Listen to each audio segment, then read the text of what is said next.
का पूजा ही माना जाएगा। समझ गए? कभी मन में अभाव नहीं करना है मैं इसका पूजा करता हूं वो नाराज हो जाएगा, नहीं, ये सब एक ही है। समझ गए? तो यदि ठाकुर जी का कमरा नहीं है तो अलमारी में ठाकुर जी को रखो, और या कोई दीवार में चित्रपट सीताराम है या राधा कृष्ण है, गर्मी के समय में ठाकुर जी की कमरा में पंखा लगाओ, ठंडी के समय में कंबल ओढ़ाओ, भोग लगाओ, तुलसी डाल करके भोग लगाओ। समझ गए? ठाकुर जी की सेवा वृंदावन अयोध्या का पद्धति क्या है? वृंदावन में अयोध्या में इस समय प्रत्येक मंदिर में पंखा लगा हुआ मिलेगा, एसी ठाकुर जी के लिए। ठंडी के समय में ठाकुर जी को गर्मा जाता है, तपा जाता है, कंबल ओढ़ा जाता है सब मंदिर में। और ठाकुर जी को भोग लगा जाता है। कोई भी रसोई बनाओ, रोटी सब्जी चावल कुछ भी, भगवान को भोग लगाओ, दुर्गा मैया हो, शिव जी हो या राधा कृष्ण हो, उसमें तुलसी डालो, अर्पण करके भोजन करो।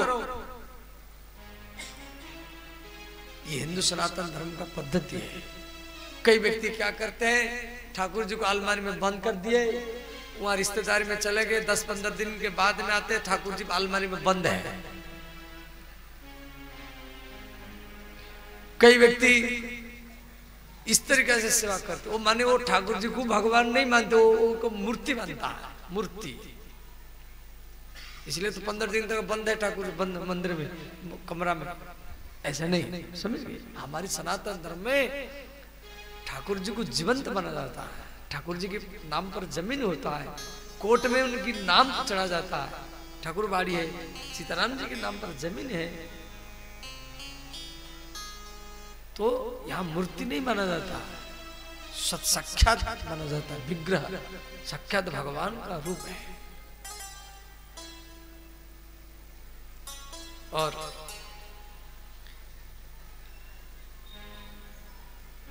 कभी व्यभिचार नहीं करना है, सात्विक भोजन करना है, मांस मदिरा वगैरह नहीं खाना है, नहीं पीना है, सात्विक भोजन करो, जैसा खाएंगे ऐसा मन आपका बनेगा। मुर्गा मुर्गी अंडा माछ मछली सब है भागवत की पंचम स्कंद में, ये सब खाने से क्या दंड मिलता सब दिया गया, व्यास जी लिखे, मैं चर्चा करूंगा बाद में। समझ गए? अब तो भागवत कथा सुनना छोड़ देना चाहिए। समझ गया? मुर्गा खाते पेट में मुर्गा किल्लाएगा। अरे पनीर खाओ, पनीर, पनीर तो खाएगा, अच्छा है। समझ गए? जीव का हत्या नहीं करना है, मांसाहारी नहीं बनाते। हिंदू सनातन धर्म के कब तक खाते रहेंगे? तो दूध पियो, मक्खन खाओ, घी खाओ, पनीर खाओ, फलमूल खाओ, मांस मदिरा वगैरह कब तक खाते रहेंगे? जो खाते हैं छोड़ देना। समझ गया? मन में संकल्प करो, कब तक खाते रहेंगे, छोड़ देना। श्री सुखदेव जी 11-12 श्लोक में भगवान का स्तुति किए हैं। यत् श्रवणम यत् कीर्तनम सद्यो विधुनति कलमशम तस्मै शिवद्रस्त्रवसे नमो नमः। देखो, भागवत में पूजा करने की तरीका दिया गया है। हम लोग सोचते मंदिर में अगरबत्ती धूपबत्ती लगा दिया पूजा हो गया। कई व्यक्ति सोचता है जो भगवान को लड्डू चढ़ा दिया, अब हम बैठे रहेंगे भगवान हमारी काम करेगा। कई लोग तो ये सोचते हैं हम व्रत किया है, हम व्रत किया है, अब हमारा काम भगवान करेगा। भगवान आपके लड्डू के अधीन नहीं है, भगवान आपके व्रत के अधीन नहीं है। व्यक्ति सोचता है फूल अगरबत्ती चढ़ाओ और अपना सारा काम भगवान से कराते जाओ। कछु बच्चे क्या करते हैं, पढ़ते नहीं, हरदम मोबाइल ही देखते रहते।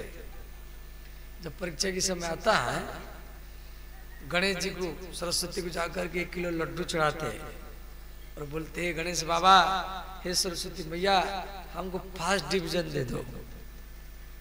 अब थोड़ा विचार करो, यदि 1 किलो लड्डू से गणेश जी सरस्वती आपको फर्स्ट डिवीजन दे दे, तो ये कॉलेज में, स्कूल में, ये इंस्टीट्यूट में इतना मेहनत करना क्या जरूरत है? फीस लगाओ, इसमें इतना परीक्षा का समय आया, 1 किलो लड्डू चढ़ाओ और गणेश जी से फर्स्ट डिवीजन लेते जाओ। ये भक्ति नहीं है। लड्डू चढ़ाइए, मना नहीं, आपको मेहनत करना पड़ेगा। गणेश जी का वाहन चूहा है। गणेश जी का वाहन क्या है? चूहा। कई बार हम मन में सोचते हैं कि गणेश जी चूहा को क्यों वाहन बनाए? भाई, आप मोटरसाइकिल बनाया, कार बनाया, साइकिल एक जगह से दूसरी जगह में जाने के लिए बनाया, और ऐसे गणेश जी चूहा के ऊपर बैठेंगे तो चूहा ऐसे भी मर जाएगा। अरे भगवान विष्णु से गरुड़ के ऊपर बैठते हैं, दुर्गा मैया सिंह के ऊपर बैठती हैं, महादेव जी बैल के ऊपर बैठते हैं, एक जगह से दूसरी जगह में जाने के लिए, और गणेश जी चूहा के ऊपर बैठते हैं। क्यों? चूहा में क्या विशेषता है? देखो, चूहा में एक सबसे बड़ा अच्छा लक्षण है। क्या? चूहा आलसी नहीं है।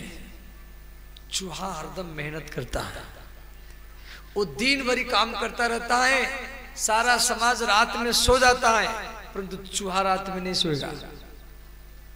वो दिन भर काम करता है, रात भर भी काम करता है, मेहनत करता है, उद्यम करता है, परिश्रम करता है। उद्यम नहीं सिद्ध्यंति कार्याणि न मनोरथ ही। ये करूंगा, ये करूंगा, ये करूंगा, मन में सोचने से कुछ नहीं होगा। उद्यम करना पड़ेगा, मेहनत करना पड़ेगा, कर्म करना पड़ेगा, परिश्रम करेगा। क्यों? चूहा 24 घंटा मेहनत करता है, कभी सोता नहीं है, कभी आलस नहीं करता है। और जो सोता नहीं है या आलस नहीं करता है, मेहनत उद्यम कर्म करता है, उसी को ऊपर गणेश जी बैठते हैं और उसी व्यक्ति को फर्स्ट डिवीजन ही मिलता है। सोता है और वही इतिहास बनाता है। और हम सोचते लड्डू चढ़ा दो, गणेश जी हमको फर्स्ट डिवीजन दे देंगे। सब ध्यान देना। तो आप जो कान के द्वारा कथा सुन रहे हैं, आप जो कान के द्वारा कथा सुन रहे हैं, माने कान के द्वारा भगवान का पूजा कर रहे हैं। भागवत में दिया गया है, श्रवणम कथायाम, भगवान का कथा सुनना माने कान के द्वारा पूजा करना। मैं बोल रहा हूं तो मैं मुख के द्वारा भगवान का पूजा कर रहा हूं। आंख का पूजा क्या है? भागवत प्रेमियों को दर्शन करना, ये आंख का पूजा है। चरण का पूजा क्या है? घर से चलकर के यहां तक आना। कोई सिराहाट टोला से, कोई मक्का टोला से, कोई गोट टोला से, कोई राजपूत टोला से, कोई काली मैया की टोला से, कोई पूर्वी टोला से, कोई धनसार टोला से, कोई डीह टोला से, कोई राय टोला से, कोई कला टोला से, कोई ठाड़ी से, और चल करके कोई किशन टोली से, चल करके साइकिल से, गाड़ी से, मोटरसाइकिल से, नंगे पैर से, घर के काम को छोटा करके, बाल बच्चों को छोड़ करके, पति को छोड़ करके, पत्नी को छोड़ करके, नींद को छोड़ करके, भोजन को छोड़ करके आप जो कथा पंडाल तक यहाँ पर आया, यही सबसे बड़ा श्रद्धा है। और यही श्रद्धा भगवान से मिलाते हैं।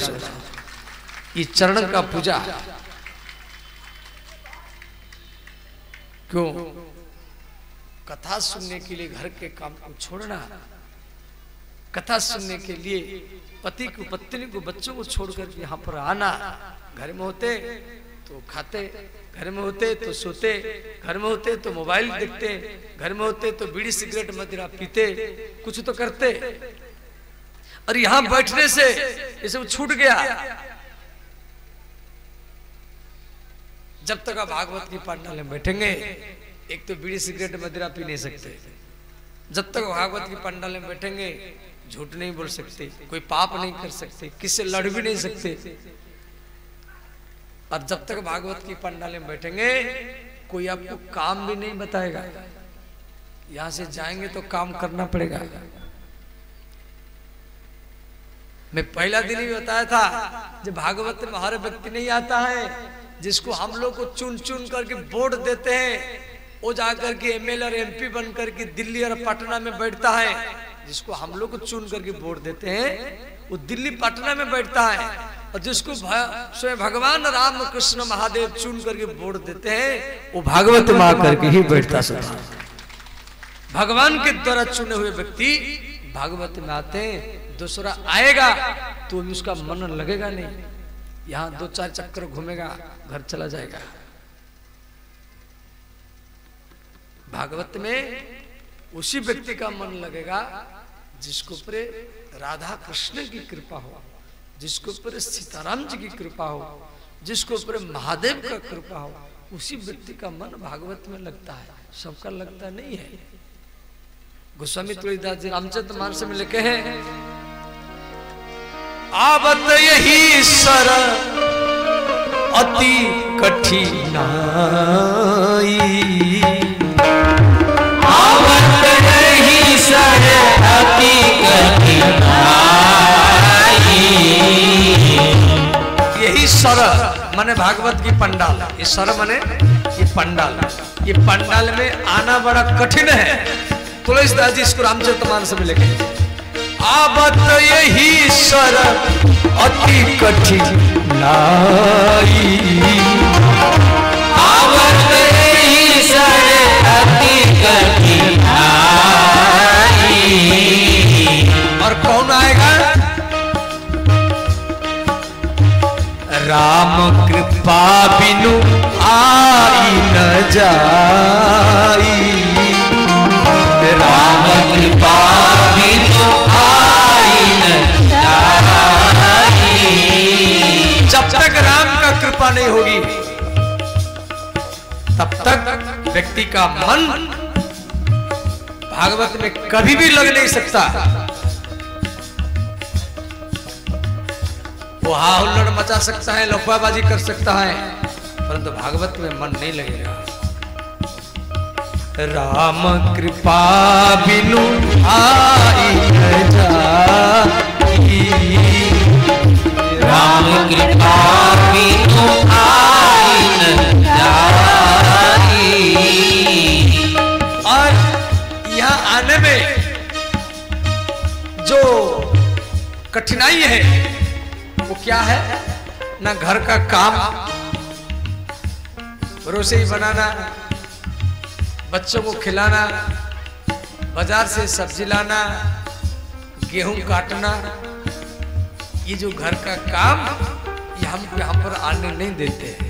तुलसीदास जी लिख रहे हैं, गृह कारज नाना जंजाला, गृह कारज नाना जंजाला। गृह कारज माने घर का काम, गृह कारज नाना जंजाला, गृह कारज नाना जंजाला। यति दुर्गम शैल विशाला, यति दुर्गम शैल विशाला। राधे राधे गोविंद गोविंद राधे, राधे राधे गोविंद गोविंद राधे।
श्री भगवान नारायण के नाभि से ब्रह्मा का जन्म हुआ।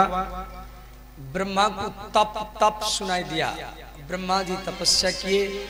इनके तपस्या में प्रसन्न होकर के नारायण भगवान इनको दर्शन दिए।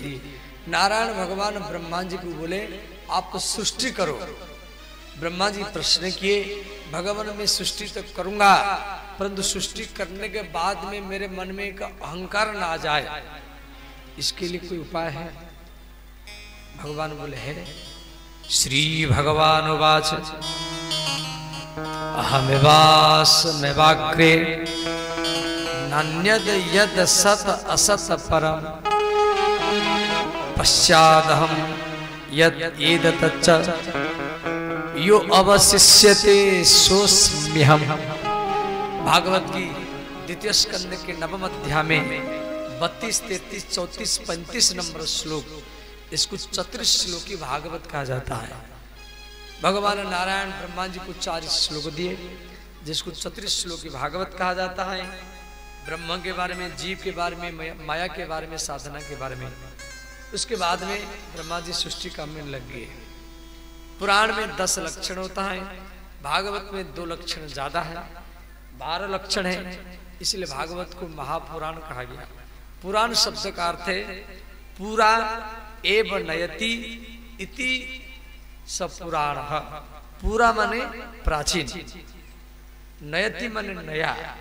जो प्राचीन चीज को नया के रूप में सुना दे उसको पुराण कहा जाता है। भागवत महापुराण है, पुराणों की राजा। भागवत की तीसरे स्कंद में विदुर मैत्र संवाद है। श्री मैत्र मुनि को विदुर जी प्रश्न किए हैं हरिद्वार में, तो श्री मैत्र मुनि विदुर जी को सुना रहे हैं। ध्यान देना, भगवान ब्रह्मा सृष्टि कर रहे हैं, सृष्टि बढ़ नहीं रहा है, तो ब्रह्मा के चारों मुख से, पूर्व पश्चिम उत्तर दक्षिण, चारों मुख से 4 प्रकार के आश्रम, ब्रह्मचर्य, गृहस्थ, वानप्रस्थ और सन्यास, ये 4 प्रकार के आश्रम होते हैं। ब्रह्मचर्य, गृहस्थ, जब तक वेद अध्ययन करेंगे, पढ़ेंगे, तब तक व्यक्ति को ब्रह्मचर्य पालन करना पड़ेगा, तभी आपको याददाश्त बढ़ेगा। यदि गृहस्थ में जाना चाहते फिर शादी करो, फिर शादी करते करते मन उब गया, अब वानप्रस्थ में जाओ, घर में अपना दबाव मत डालो, बच्चों के अधीन कर दो, और वन को जाओ। 50 के बाद 51, 52, एकला वन को जाओ। 52, 53, 54, 55, 56, 57, 58, 59, 60 मन मूर्ख, 60 साल का हो गया फिर भी घर में अपना दबाव डालता है, बाल बच्चों को भी नहीं छोड़ता है। 61, 62, वानप्रस्थ में चले जाना है।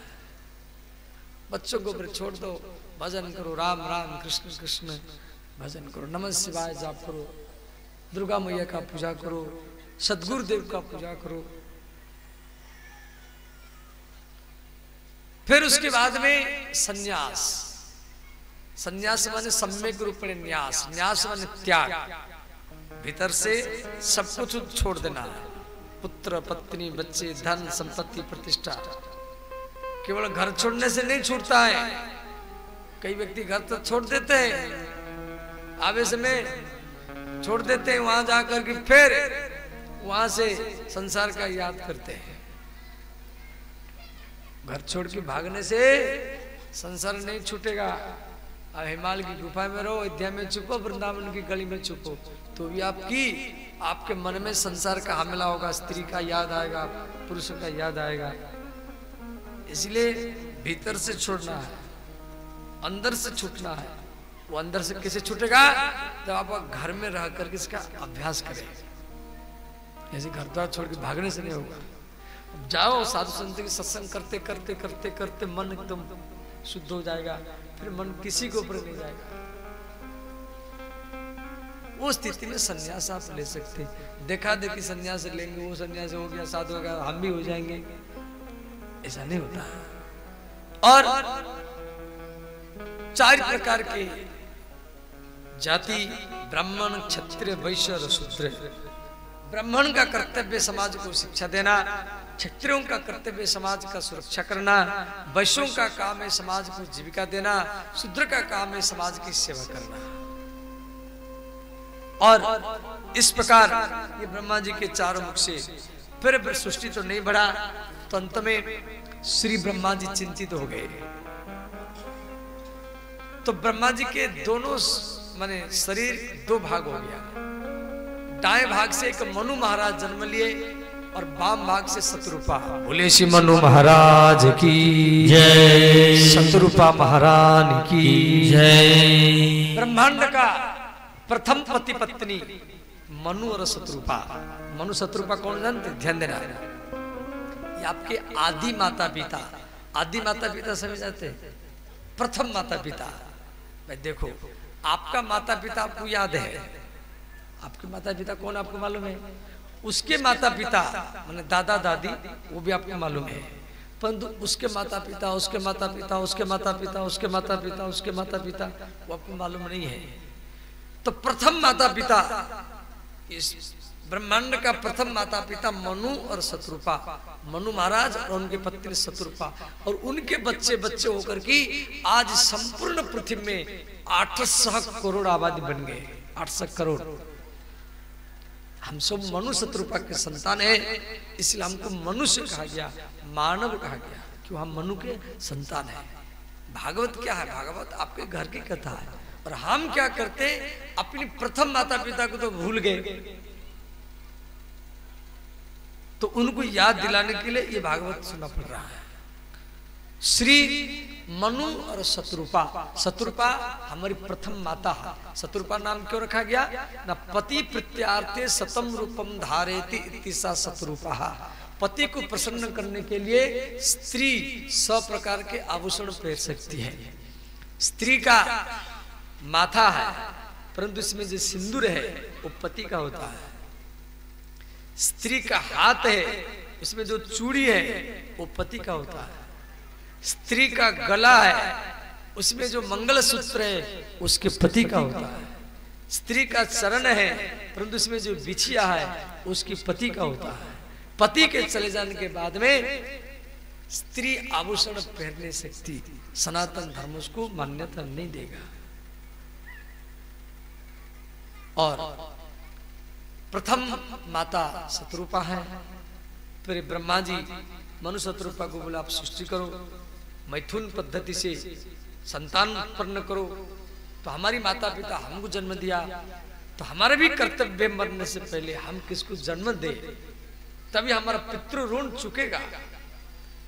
समझ गया? शादी जो होता है ये मस्ती के लिए नहीं, ये वंश को बढ़ाने के लिए होता है। ये भगवान का बना हुआ पद्धति है। एक हम बहुत श्याम, भगवान एक है, एक से अनेक बने हैं। और जितना मानव है ये सब भगवान का रूप है। हम हमारी माता पिता हमको जन्म दिया और हमारे कर्तव्य है कि हम किसको जन्म देंगे। फिर धीरे धीरे हम बूढ़े हो जाएंगे, फिर रिटायर्ड हो जाएंगे, फिर बाल पक जाएगा, दांत गिर जाएंगे, फिर हम मरा जाएंगे। पहले जन्म लेंगे, फिर बाल बच्चे होंगे, फिर खेलेंगे, पढ़ेंगे, फिर नौकरी करेंगे, फिर रुपया कमाएंगे, फिर शादी करेंगे। शादी के बाद में 2-4 साल थोड़ा स्त्री में या पुरुष में आसक्ति होता है, फिर विषय की भोग के बाद मन पर हट जाता है। उसके बाद में बच्चे, उनको पढ़ाओ लिखाओ, फिर उसके बाद में उनको नौकरी में लगाओ, फिर आप हो जाएंगे 40-50 साल के। फिर उसके बाद बच्चों का शादी कराओ, फिर 55 साल को हो जाएंगे, फिर 60 साल को हो जाएंगे, चमड़ा सूख जाएगा, आंखों दिखाई नहीं देगा, बाल पक जाएगा, फिर मर जाएंगे। ये है संसार। इससे भी आगे की जिंदगी है। और कितना पीढ़ी मरते गए। तो श्री मनु शतरूपा ब्रह्मा जी को बोले, पिताजी सृष्टि तो हम करेंगे, परंतु सृष्टि रहेगा कहाँ? उस समय पृथ्वी नहीं थी, ये पृथ्वी जल में डूबा हुआ था। तो ब्रह्मा जी चिंतित हो गए। ब्रह्मा जी के नाक से एक मांस पिंड गिरा और वो बराह का रूप बनाया। बोले श्री बराह भगवान की जय। वैकुंठ के द्वारपाल जय विजय हिरण सनकादि मुनि के अभिशाप के कारण हिरण्यकश्यप को हिरण्याक्ष के रूप में जन्म लिए थे। और वो क्या कहते, पृथ्वी को गायब कर देते, सारा पृथ्वी को चोरी करके ले गए थे, जल के भीतर में डुबा करके रखे। तो भगवान बराह पृथ्वी के ये जल के भीतर में प्रवेश किए और पृथ्वी को जल के ऊपर लाए और जल के ऊपर स्थापन किए। और हिरण्याक्ष और बराह भगवान में भयंकर युद्ध हुआ, पंजा से पंजा, घुटना से घुटना, छाती से छाती। अंत में बराह भगवान के द्वारा हिरण्याक्ष का मृत्यु हुआ। अब ध्यान देना, एक बार श्री दुर्वासा ऋषि का नाम आप लोग सुने होंगे। ये दूब घास खाते हैं, रोटी सब्जी नहीं पाते हैं, चावल नहीं पाते हैं, केवल घास खा करके रहते थे, इसलिए इनका नाम पड़ गया दुर्वासा, दुबरी घास। तो एक बार ये वैकुंठ में पहुंचे तो नारायण भगवान क्या किए, इनके गला में प्रसादी माला डाल दिए। माला और प्रसादी माला में अंतर है। हम जो भागवत में देते हैं वो माला है, और भागवत से जो हमको मिलता है वो प्रसादी माला है।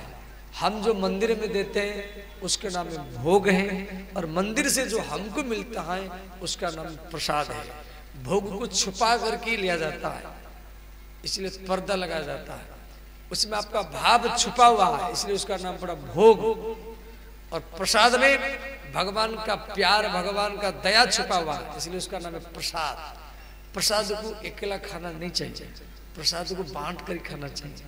प्रसाद को अकेला खाने से व्यक्ति दरिद्र बनता है, और प्रसाद को जो बांट कर खाता है वो समाज में धनवान ही बनता है।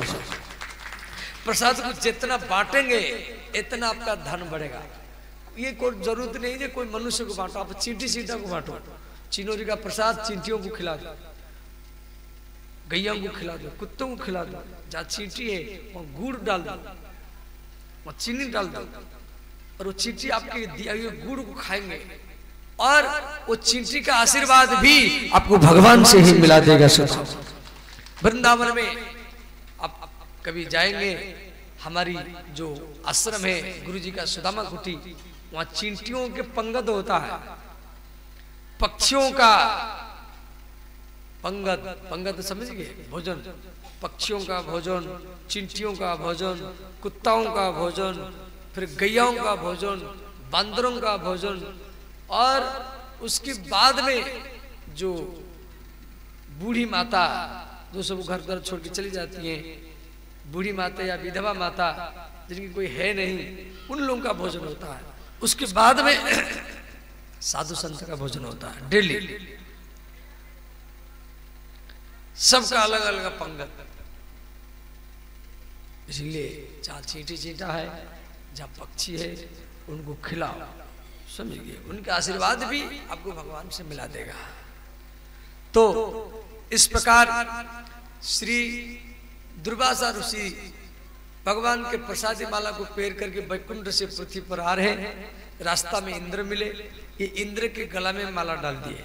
इंद्र ने क्या किया, वो माला को उठा करके ऐरावत हाथी के सूंड में डाल दिया।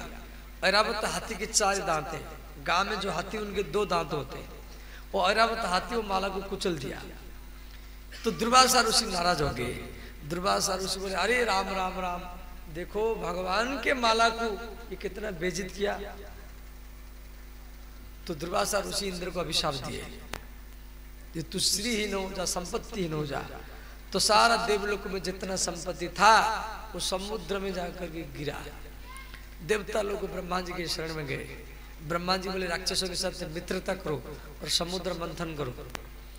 समुद्र मंथन में मंदार पर्वत को मथानी बनाए और बासुक नाग को, जो झारखंड में बासुक नाग है, उसको रस्सी बनाए। समुद्र मंथन चालू हुआ। मंदार पर्वत तो डूबने लगा तो भगवान कछुआ का रूप बना करके मंदार पर्वत को पीठ में धारण किए। बोले श्री कच्छप भगवान की जय।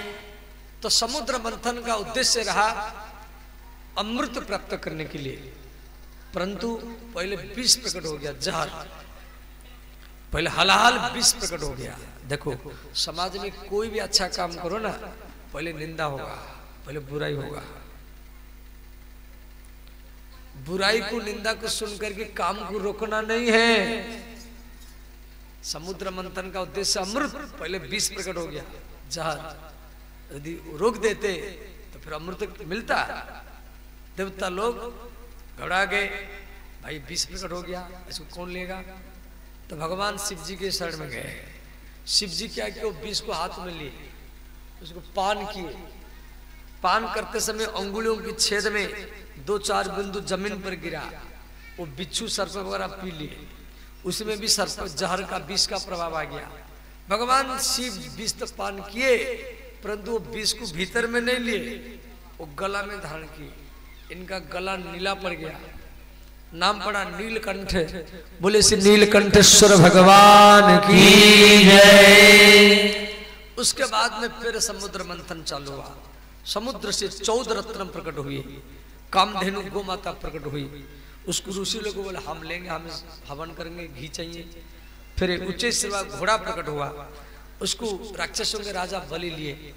ऐरावत हाथी प्रकट हुआ, इसको इंद्र लिए। पद्मराग मणि, कस्तुम मणि, उसको भगवान विष्णु लिए। अप्सरा प्रकट हुए, कल्प वृक्ष, वो भी देवता लोगों ले गए। चंद्रमा प्रकट हुआ, वो आकाश में चले गए। फिर समुद्र मंथन हुआ। बारूणी मदिरा प्रकट हुआ, बारूणी मदिरा राक्षस लोग बोले हम लेंगे, ले जाओ। फिर समुद्र मंथन हुआ। समुद्र से दरिद्रा नाम के देवी प्रकट हुई, दरिद्रा।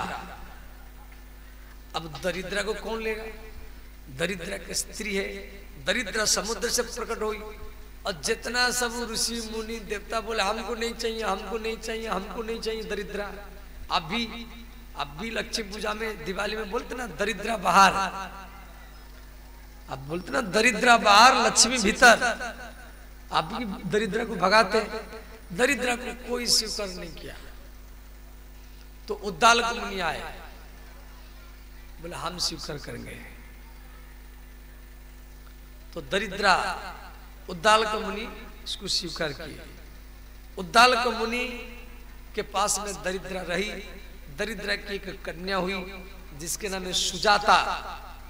उसकी विवाह भागलपुर में कोल ऋषि के साथ हुआ। कोल ऋषि के नाम पर कहलगाम है, और कोल ऋषि का एक पुत्र हुआ जिसका नाम है अष्टावक्र मुनि।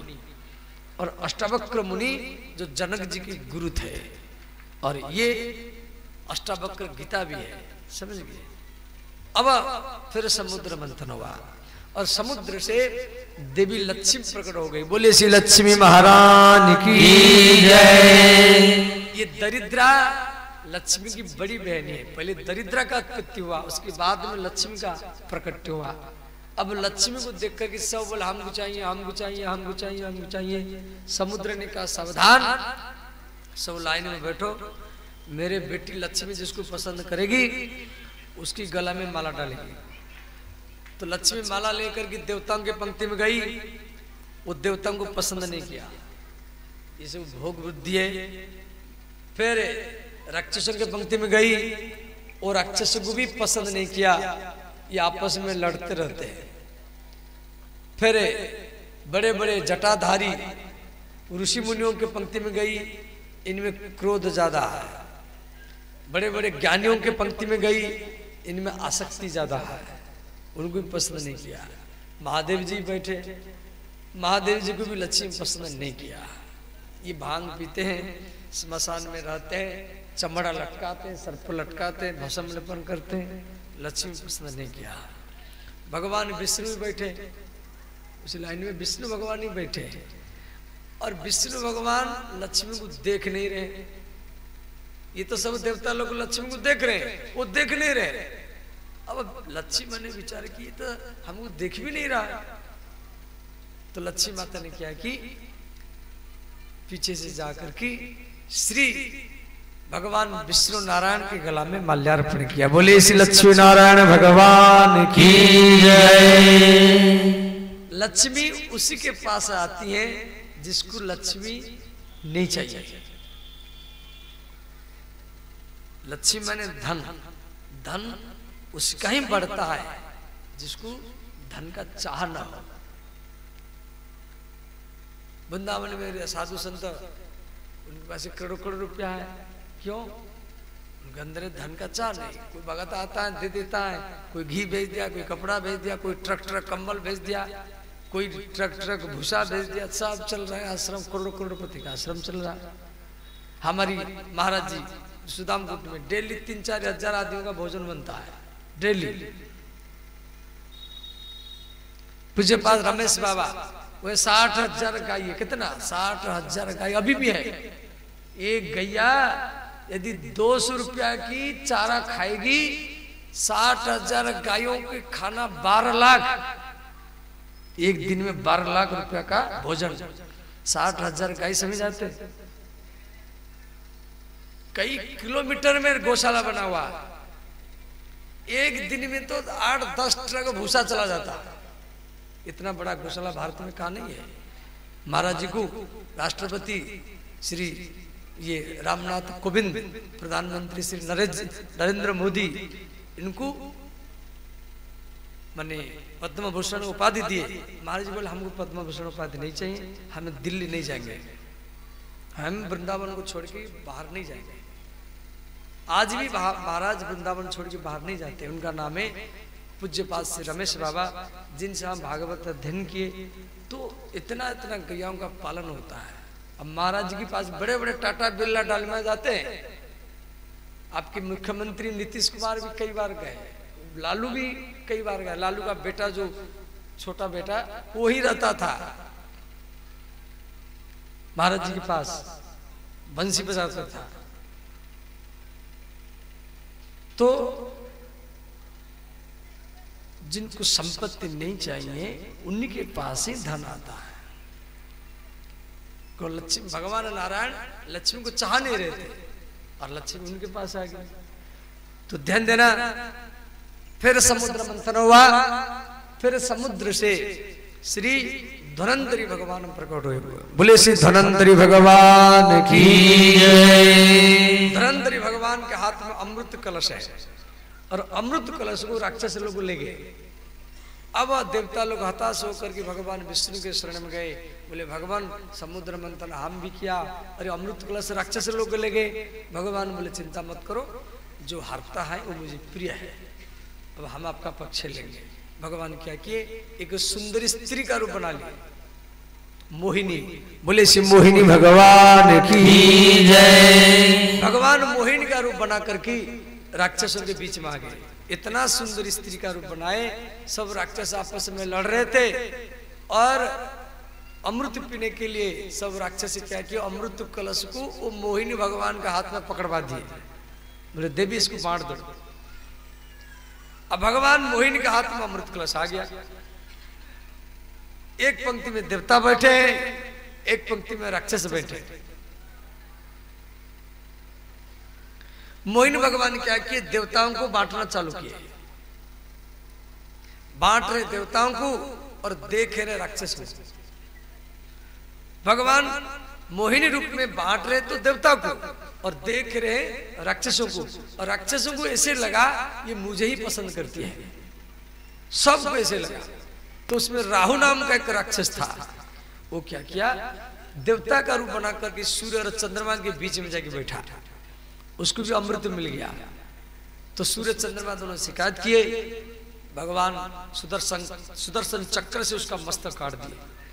वो राहु और केतु दो भाग हो गया।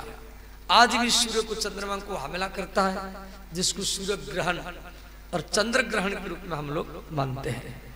अब भगवान मोहिनी क्या किए, अंतर ध्यान हो गए। अब राक्षस बोले भाई वो सुंदर स्त्री कहां गई।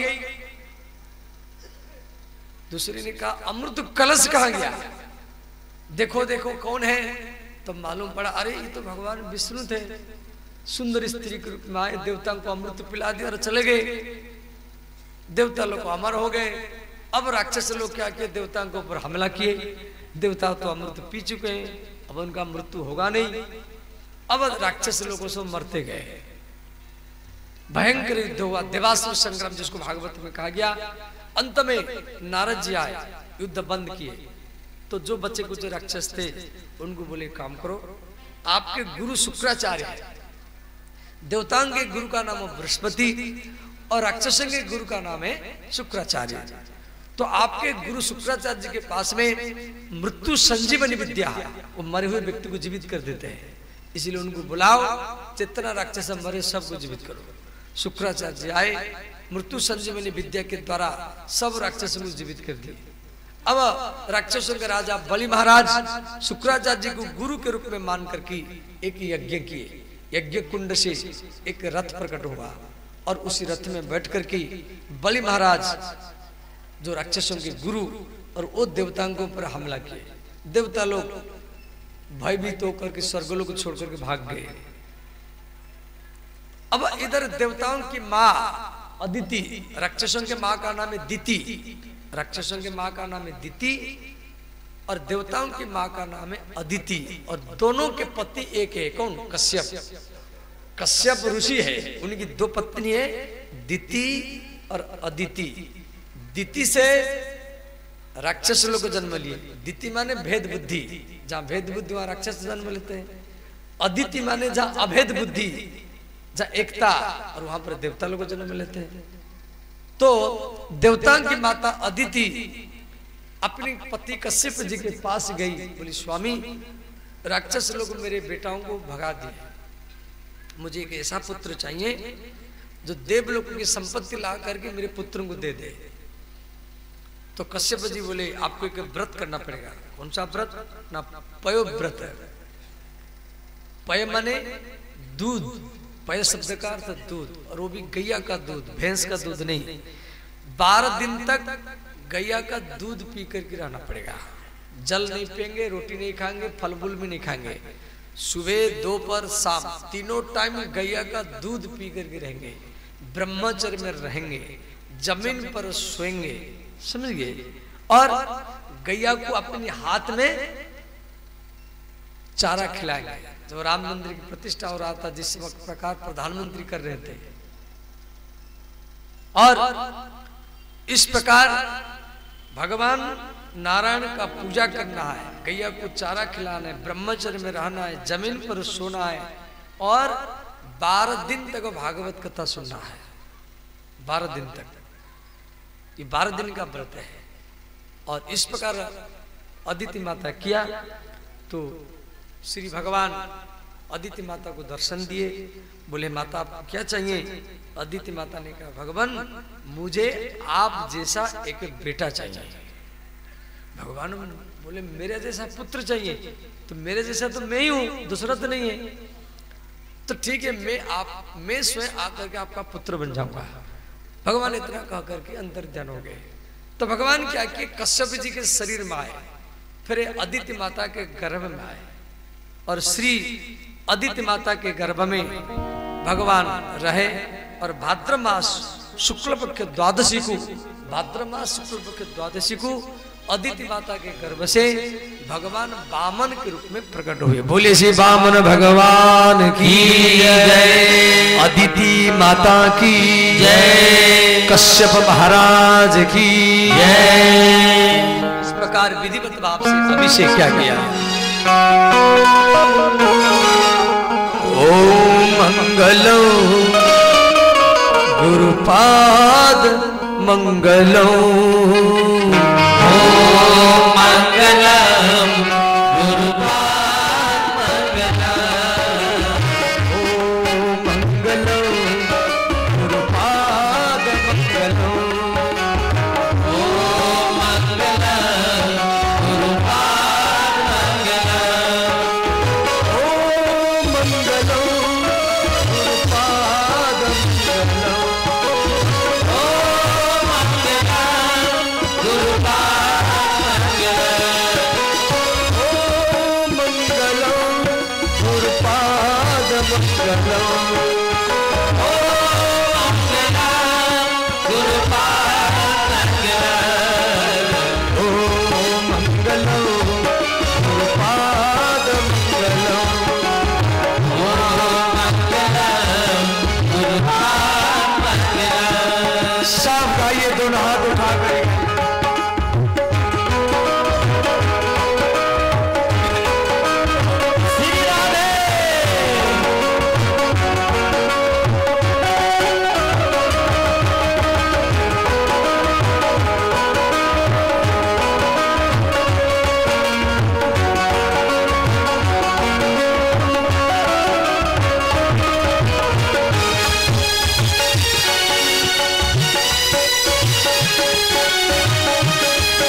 किया गया है।